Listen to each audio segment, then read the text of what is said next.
Friends, it's been a hard week. News reports indicate that U.S. missiles and bombs have already caused more than 200 civilian deaths in Iran, including 188 schoolchildren. At the same time, 6 American service members have also lost their lives. Whenever violence escalates like this, it forces us to confront something uncomfortable. War is never just numbers on a screen. It is families, it is communities, it is people whose lives are permanently changed in an instant. And for many Americans watching the news right now, the question that keeps coming up is simple. How did we get here? Moments like this rarely appear out of nowhere. They grow out of years of tension, years of political conflict, years of leaders and institutions struggling to manage crises both at home and abroad. What we are witnessing right now is not just a military conflict. It is also a moment of reflection about power, leadership, and accountability. Across the country, people are reacting in very different ways. Some are angry, some are frightened, some are simply exhausted by the constant tension that seems to dominate the national conversation. And if you are feeling any of those emotions, you should know something important. You are not alone. Every day, people across this country are trying to make sense of the moment we are living through. Some of them are older Americans who have seen the nation pass through difficult times before. Others are younger people who feel like the political system they inherited is becoming increasingly unstable. But what stands out the most is that many people are not simply sitting back and watching events unfold. They are taking action in the ways available to them. One woman in her 80s wrote that she finds strength in simply connecting with others who care about the direction of the country. She suggested finding local civic groups, attending meetings, marching peacefully, and even doing something as simple as creating political buttons and sharing them with others. She says those small acts give her energy. They remind her that she is not powerless. Another person shared that when the political climate becomes overwhelming, he focuses on helping people in his own community. He volunteers assisting vulnerable neighbors, elderly residents who need support, families struggling financially, and people navigating complicated systems. For him, civic engagement begins close to home. Others say they are focused on the political future. They are watching upcoming elections closely, believing that the direction of the country will ultimately be shaped not just by leaders in Washington, but by voters across America. Some people are marching, some people are organizing, some people are helping immigrants and vulnerable communities navigate difficult circumstances. Others are calling elected officials, writing letters, and sending emails, even when they feel like their voices are not being heard. What all of these actions have in common is something powerful.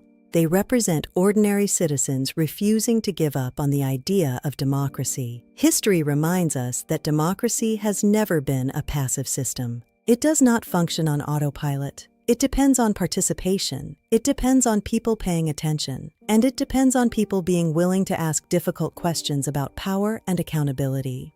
Throughout American history, there have been moments when the country felt deeply divided. The Civil War, the Great Depression, the Civil Rights Movement of the 1960s. Each of those periods forced Americans to confront uncomfortable truths about who we were and who we wanted to become. Today, many people feel that we are living through another defining moment. Polls suggest that large numbers of Americans are frustrated with the direction of the country. Many are skeptical of political institutions.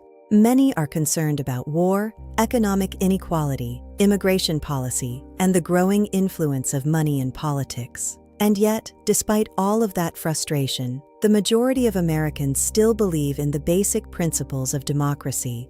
They believe leaders should be accountable. They believe government power should be limited by the Constitution. And they believe the voices of ordinary citizens should still matter. The question now is how the country moves forward. Because eventually, every nation must decide how it will respond to periods of crisis. Some societies retreat into fear and division. Others begin the difficult work of rebuilding trust in their institutions. Rebuilding does not happen overnight. It takes time, it takes debate, and it takes citizens who are willing to remain engaged even when the political climate feels exhausting. But history also shows that difficult periods can produce something valuable. They can create a clearer understanding of what a society truly values. They force people to ask important questions. What kind of leadership do we want? What kind of policies do we want? And how can we build a system that works better for the next generation? Those are not easy questions, but they are necessary ones, because the strength of a democracy is never measured only by its leaders. It is measured by the commitment of the people who participate in it. The people who vote, the people who organize, the people who protest peacefully, the people who volunteer in their communities, and the people who continue to believe that the future of the country is still worth fighting for. Before we close, let me leave you with one final thought. Moments like this test a country. They test our patience, they test our values, and they test whether citizens are willing to stay engaged even when the path forward feels uncertain. History shows that democracies are strongest not when times are easy, but when ordinary people refuse to walk away from the responsibilities of citizenship. The conversations happening across this country right now, in homes, in communities, and yes, even online, are part of that process. They are part of a nation trying to understand itself, trying to decide what kind of country it wants to be, and trying to determine what comes next. So, I want to leave you with the same question we asked earlier. How are you holding up? And perhaps even more importantly, what do you think comes next for this country? I'd genuinely like to hear your thoughts. You can continue the conversation with us at booksbybarron.com. I'm Isabella Pierce, and until next time, take care of yourselves and take care of each other.